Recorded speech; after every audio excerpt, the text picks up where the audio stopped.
Boa tarde a todos. Então, a aula de hoje nós vamos falar um pouco sobre geomorfologia. Geomorfologia é a ciência que estuda o relevo da superfície terrestre.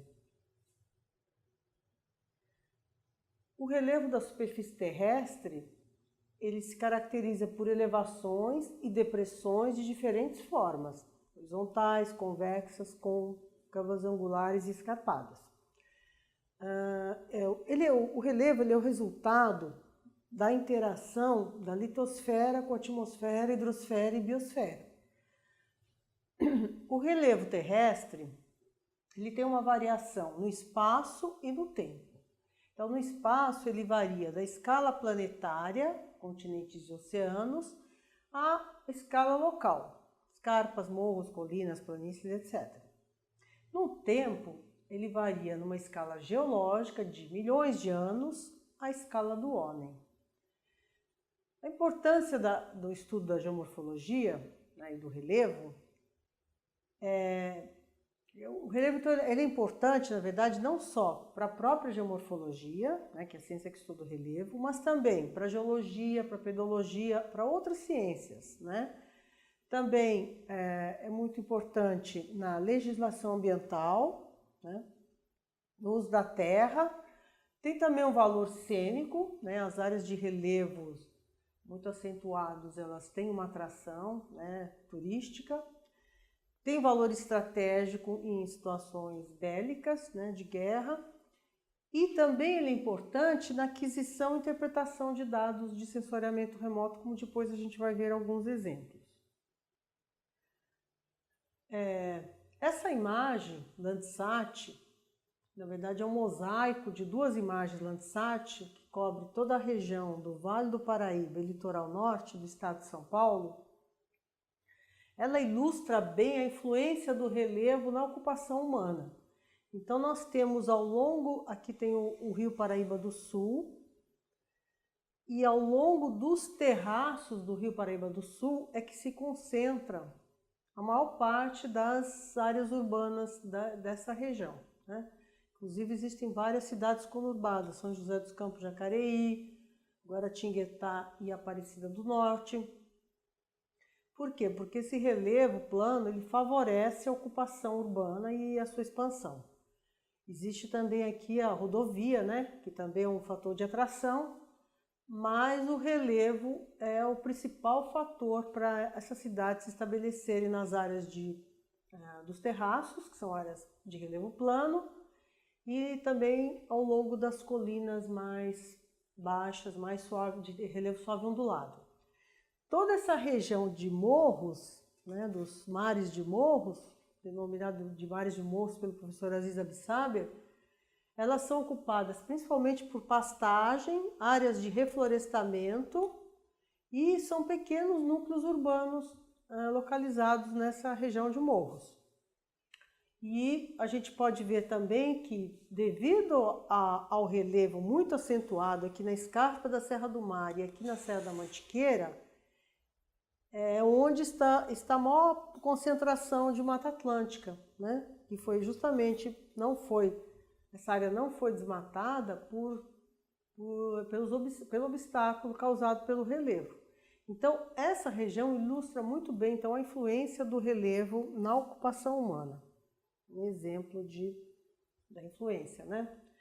Bom, a gente pode resumir como objeto de estudo da geografia esses 4 aspectos aqui, né? A morfologia, morfogênese, morfodinâmica e morfocronologia. Então, as variáveis desses 4 aspectos é que são estudados pela geomorfologia. A morfologia ela engloba a morfografia, que é a parte descritiva, qualitativa das formas de relevo, né? Por exemplo, plano, colinoso, escarpado, e a morfometria, que são as variáveis quantitativas no estudo do relevo. Então, são medidas de altura, comprimento e etc., que a gente depois vai ver alguns exemplos. A morfogênese, o objetivo é estudar o desenvolvimento, a origem e o desenvolvimento das formas de relevo, né? que são resultantes de atuação dos processos endógenos, movimentos no interior da Terra, como os movimentos que têm origem, né, no interior da Terra, como os movimentos sísmicos, o vulcanismo, tectonismo, e os processos exógenos, que são processos que atuam na superfície terrestre, como o intemperismo, a erosão e a acumulação, que tem como agentes a água, o vento, né, etc. A morfodinâmica se refere, então, aos processos atuais, tanto endógenos como exógenos, que estão acontecendo, estão ocorrendo atualmente. E a morfocronologia está relacionada, então, com a idade absoluta e relativa das formas de relevo. Aqui a gente tem um modelo teórico que ilustra as formas de relevo, né? E algumas variáveis que também estão relacionadas com a parte de morfometria, né? Então a gente tem aqui as principais variáveis. A gente tem a altura do relevo, né? Que pode ser a relativa e absoluta. Então essa amplitude altimétrica é a altura relativa, né? Entre o topo e a base da forma de relevo. Temos também a inclinação do relevo, né, a declividade, que é o ângulo formado, né, entre essa e a horizontal. Temos também essa amplitude interfluvial, que é a distância entre um interflúvio e outro, que está relacionado diretamente com a densidade de formas, ou também com a densidade de drenagem. Aqui nós temos uma figura que ilustra a projeção do topo de uma forma, então, sem uma orientação preferencial. Nesse caso aqui a gente tem topos arredondados, projetados, e aqui já os topos menos arredondados com uma orientação nordeste, uma orientação preferencial. E a gente pode separar, estudar as formas do relevo por setores também, né? Então eu tenho aqui, por exemplo, os interflúvios, que podem ter forma arredondada, aqui referindo mais a parte do topo da forma, pode ser mais plano, tabular, e pode ser uma forma angular. Com relação aos vales, também tem o arredondado, o plano e o vale, chamado vale em V, né? Os setores da vertente, da encosta, a gente tem também os modelos, né, convexa, côncavo, retilínea e convexa, côncavo. Na verdade, da natureza, o que a gente tem são diferentes, ao longo da encosta, os vários setores com diferentes formas, né? Como nesse exemplo aqui. Na parte superior, convexa, depois mais retilínea e aqui mais côncava, né? Então, 3 setores com as rupturas de declive, né? Então, muda a forma e muda também a inclinação da encosta. Então, essas rupturas que são chamadas, a gente chama de quebras, né, de declive. Aqui é um exemplo de quebra positiva e aqui é um exemplo de quebra negativa. Nessas quebras, nós vamos ter variação de relevo, de forma, e variação também de solo e de litologia, né? Nas quebras, tanto negativas como positivas, nós temos variação de forma e variação de solo. Nas quebras negativas, nós temos também variação litológica, né, de geologia. Aqui é um outro esquema para ilustrar as variáveis morfométricas, né? Aqui, então, a gente tem diferentes tipos de declividade, né? Um ângulo mais baixo, médio e um mais alto.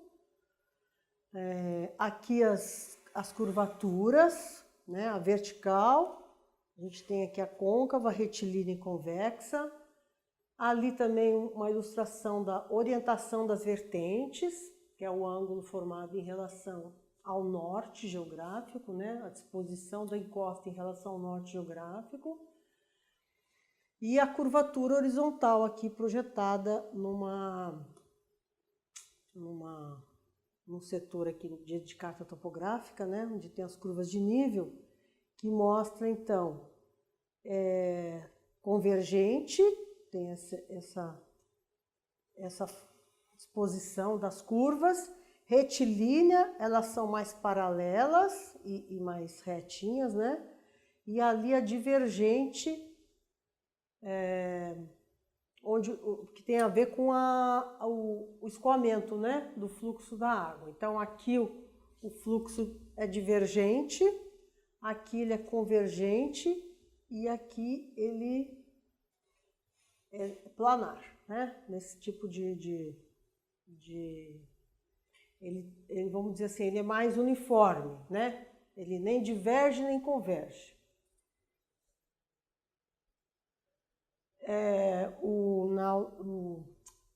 Aqui mostrando um pouquinho a parte de processo que está muito relacionado com a forma de relevo, né? Então, os processos morfodinâmicos, eles estão estreitamente relacionados com as formas do relevo. Então, nós temos aqui um exemplo, né, de uma forma. Na parte superior, a gente tem que domina principalmente a infiltração, domina em relação ao escoamento. Já nesse setor da vertente, predomina o escoamento em detrimento da infiltração do fluxo de água, né?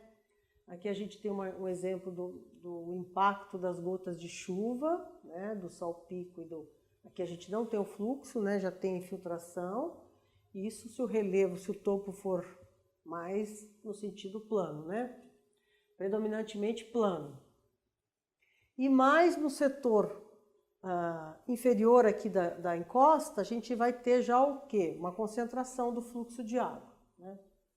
Aqui ele vai escoar de uma forma mais uniforme, seria mais aquele tipo planar, e aqui já convergente. Então a gente vai ter concentração do fluxo, ele fica mais concentrado, né?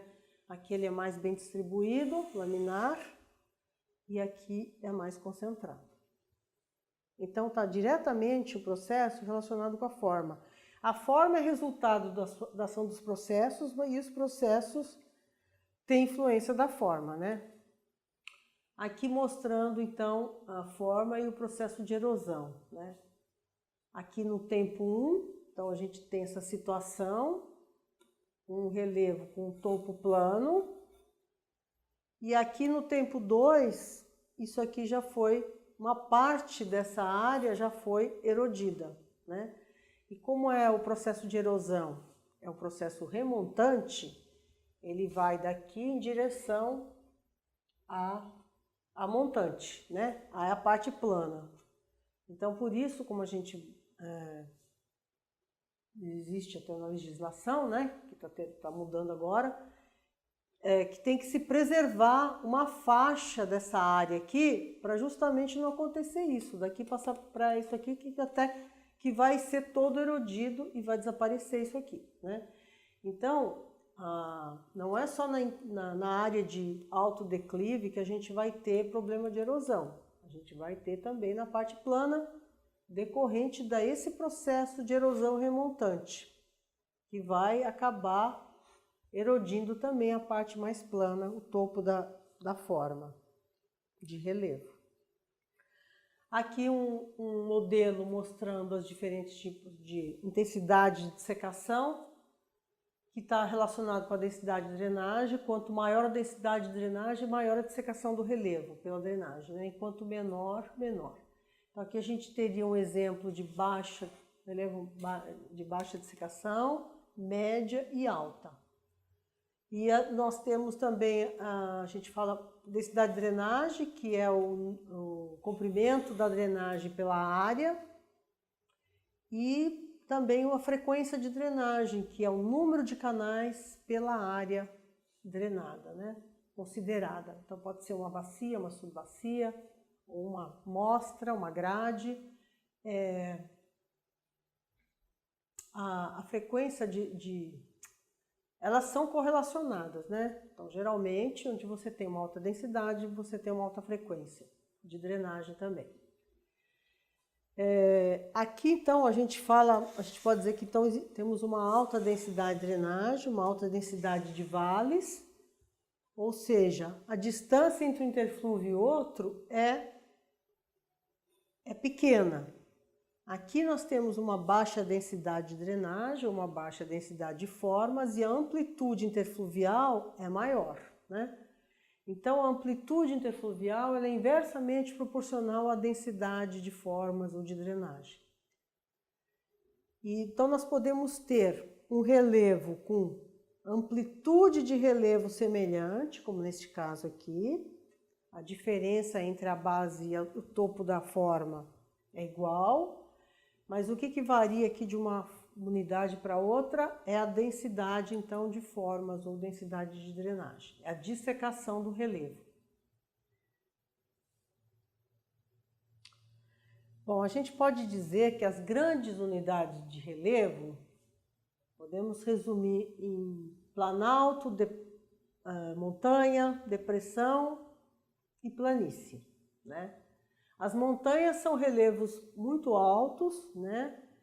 Com um relevo muito acidentado, caracterizado mesmo por morros, serras, bem acentuado.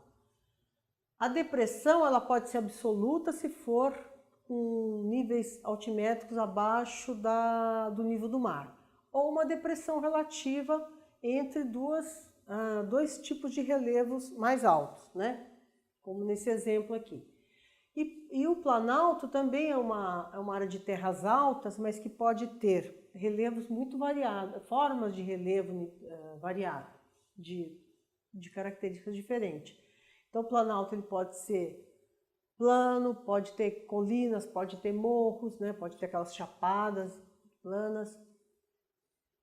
E as planícies, elas podem ser também, são relevos planos e baixos, de diferentes origens. E pode, fluvial, nesse caso aqui é uma planície marinha, né, costeira. E elas podem ter grandes dimensões, mas, por exemplo, os planaltos e as montanhas, o relevo de montanha, tem geralmente grandes dimensões.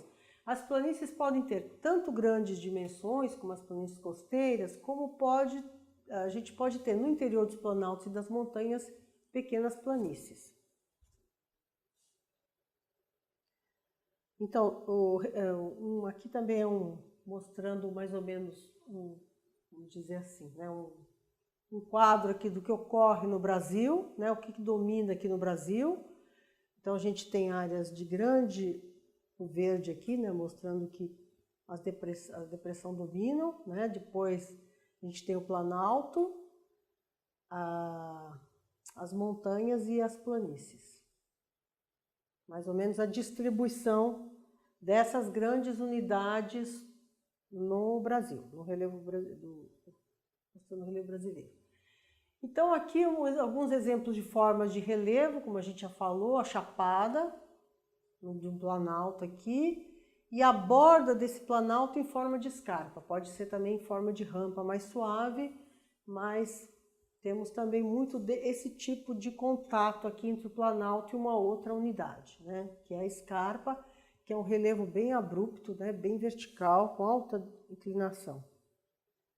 Ali é a cachoeira, que é na Chapada dos Guimarães, essa foto é da Chapada dos Guimarães, ali é a cachoeira Véu de Noiva. Aqui um exemplo de relevo de planície. Aqui é o contato dessa parte aqui é planície e ali a área de colinas, né? Temos um contato entre as duas formas de relevo. Aqui o relevo aqui é planície e aqui já o limite aqui entre a área de planície e essa área de morrotes, que diferem dos morros basicamente pela amplitude, né? Então, são unidades de relevo assim, menor em relação aos morros, tanto na amplitude como na densidade de forma. Aqui já é um relevo de morros, pode ver que a altura aqui dos morros é maior do que o que a gente chama de morrotes, mas a forma é bem parecida, né?